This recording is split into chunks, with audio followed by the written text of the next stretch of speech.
This month's Gamecrafter Spotlight game was Cursed, which comes in a mint tin, and I'm a sucker for mint tins. But will this one be going into my collection? Let's talk about it.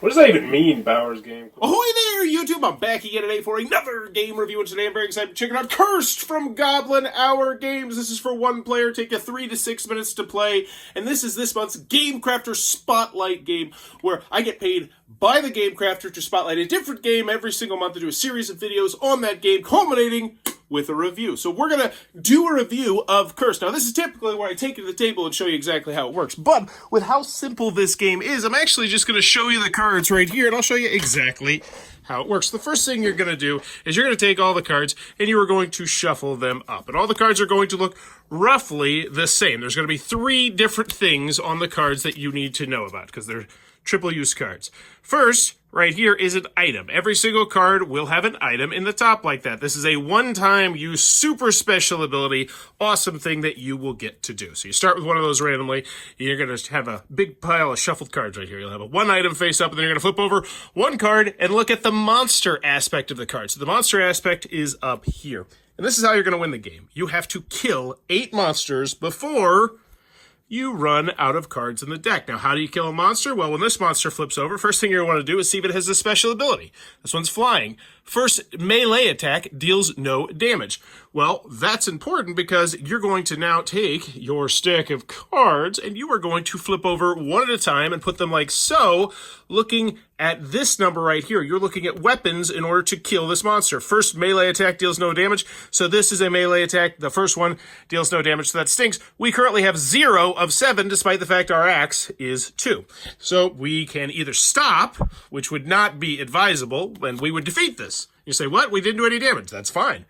But in order, we also are going to take the amount of damage that we didn't do to it. So if that were the case, we would then go to our deck of cards and we'd lose 1, 2, 3, 4. That's a player reference cards. 5, 6, 7. Excuse me, a setup card. So I'd lose 7 cards of a 30-card deck, which once again, not viable. So much more likely is we'd come back over here to our bat. You say, all right, it's a rough start right here, but we'll flip over another card. We'll put it right down here, and it's another sword. But this one, since it's not the first melee attack, is going to be worth 4. So now we say to ourselves, well, we could take 3 points of damage, or we can flip over the next card, and hopefully we can get lucky. So let's flip it over, and oh, dagnabbit, great. Well, great, not great for the game, but great for showing you, because we've actually gone over our goal of 7, and like blackjack, this is now going to go into the discard pile, and we're still sitting at only 4.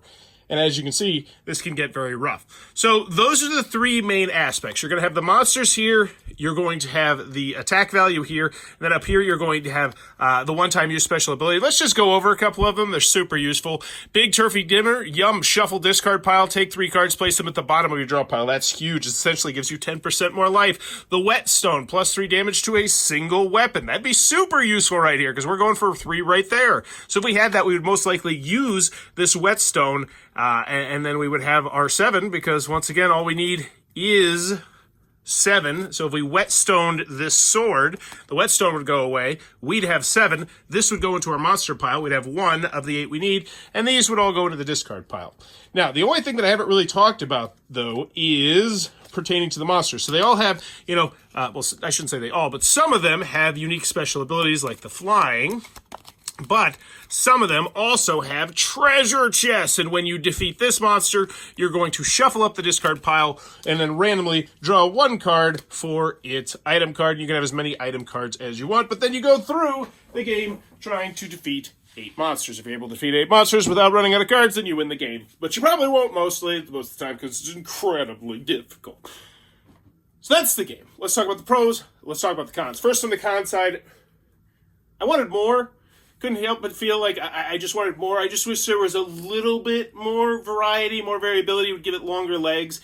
Even if it was the kind of system where I had to take stuff out to put stuff in, I wouldn't necessarily mind it. Because part of the beauty of this game is it is only 30 cards. It's such a simple, quick, clean game.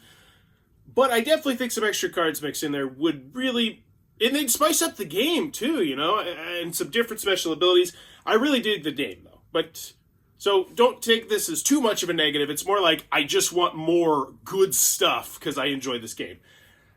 The game's going to be the same over every single time, you know. Well, I mean, no, it really won't, because, you know, what item you start with, you know, which monsters you fight with, it has enough legs that it kept me coming back over and over again for it, and this is one that I am going to be keeping in my collection.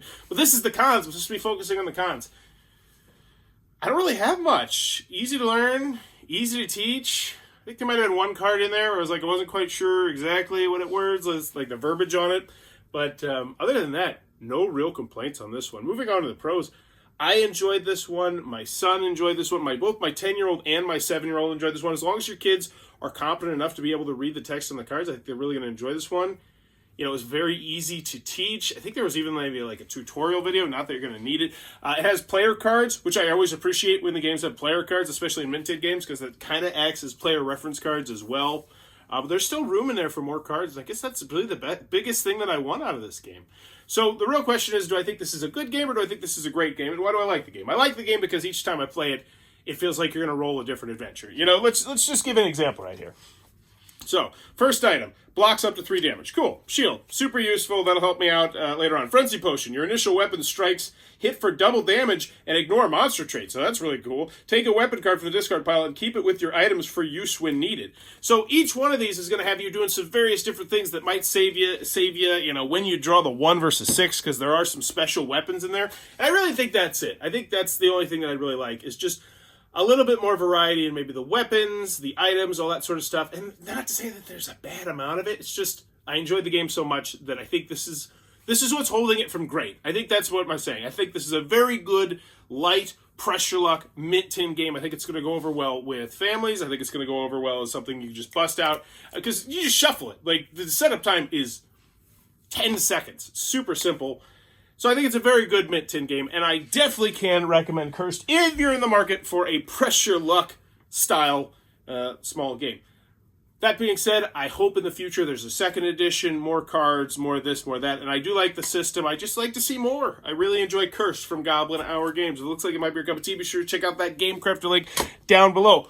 Also, in the also down there, be sure to click on the Gamecrafter if you want to make your own game. I did it so many years ago. I ran a Kickstarter for a party game, and I did my prototype through the Gamecrafter, and I've been praising them for the last decade since then, and they've only gotten more and more, you know, manufacturing equipment and technology to really make your game how you exactly want it to. So if you ever look into prototype, go check out the Gamecrafter. And as always, thanks for your time, YouTube. Bye-bye.